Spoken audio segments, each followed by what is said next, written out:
Hello everyone, we're going to look at Harumasa today. I know a lot of people would like to know what to do with him at least, so I compiled a nice and hopefully a video to your liking. Let's look at his kit, what we can make use with him, and how we can build his team. But before we start the video, I'd like to invite everyone to my Discord channel, which will be linked in the comments section below. And now, without further ado, let's get started. Harumasa is an electric agent that depends heavily on his dash attacks. He's very much similar to Anton in some sense, and at the same time similar to Ellen. Whenever Harumasa uses Flying String Slash, his crit rate is increased by 24%, and whenever it lands a critical hit, he will gain a stack of sharpness. This can be stacked up to 6 times. This will increase his damage dealt by Flying String Slash by 16%, stacking up to 96%, which is a stack of 6 times of crit damage. And with his additional skill, his anomaly application is increased by 35%. And when Falling Feather hits an enemy, in either a day scenario or during an anomaly application, it will add 2 layers of electric prison effect to it. Let me save you from the Yapatron of the sheet. Since what you want with Harumasa is electric kettle, these are the orbs that will spawn around the enemy that you will attack. You can gain them through either a dash attack,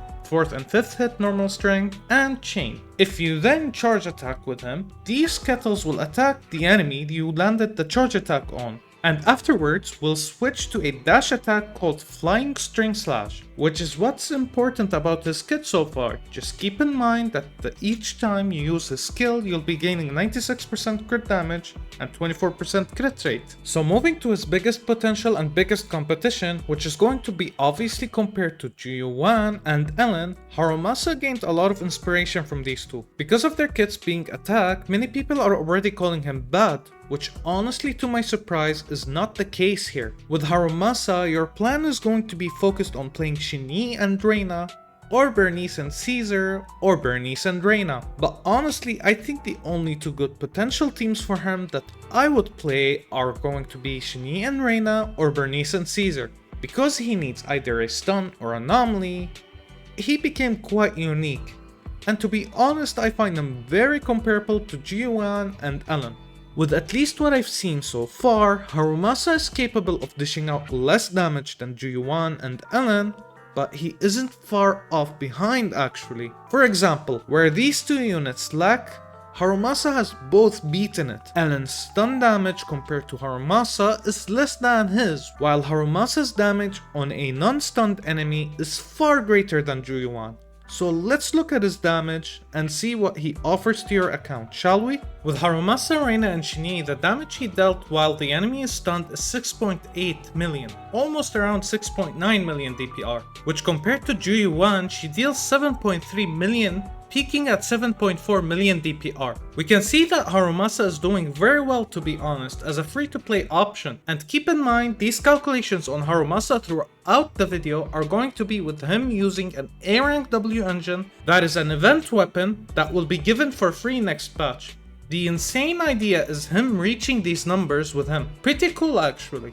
And now looking at Ellen, who is also going to be added in this comparison, while the enemy is stunned, the damage she deals with Lighter, who she by the way gains a lot from, and in case you haven't seen my video, you should check it out, the Lighter video I made. Her damage was reaching 6.7 million DPR, which is also pretty insane. I don't think anyone would disagree with what I said earlier, but we can expect the same results with enemies without being stunned, right? For the sake of Juyuan, I'm not adding her in the comparison as her whole kit is basically based on enemy being stunned.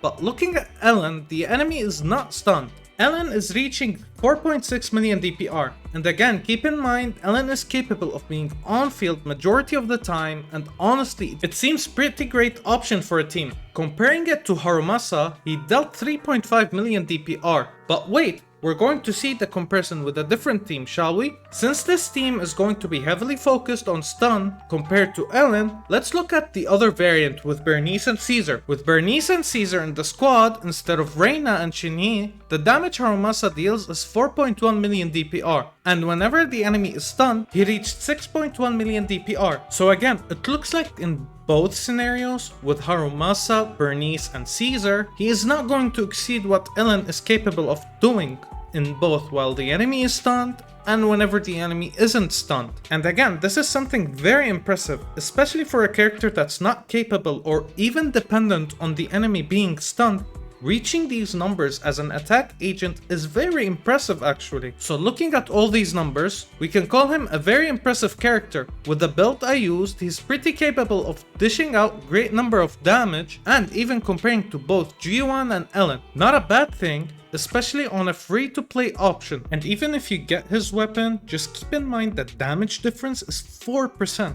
And honestly speaking, people should be really excited for his release, because if Harumasa is going to be this easy to use, then I don't see the issue at all with him being released. However, we need to keep in mind that not everyone has Bernice, nor Shinyi, nor Caesar. The team building section for him is kind of vague if you don't have these characters. I honestly think he's very balanced between these two agents, and to be quite frankly honest, I don't see the issue with him at the moment. In comparison to Ellen, his rotation can be a tiny bit longer than hers, and with Juyuan, his rotation is longer as well. You'll need to put some more effort on him. So, my final thoughts are simple. He's great free-to-play option friendly. Even with the new event weapon being out, I think he's very free-to-play friendly to everyone that will get their hands on him. And hopefully they don't make any changes with him unless it's beneficial for him, but until they make another update, we have reached the end.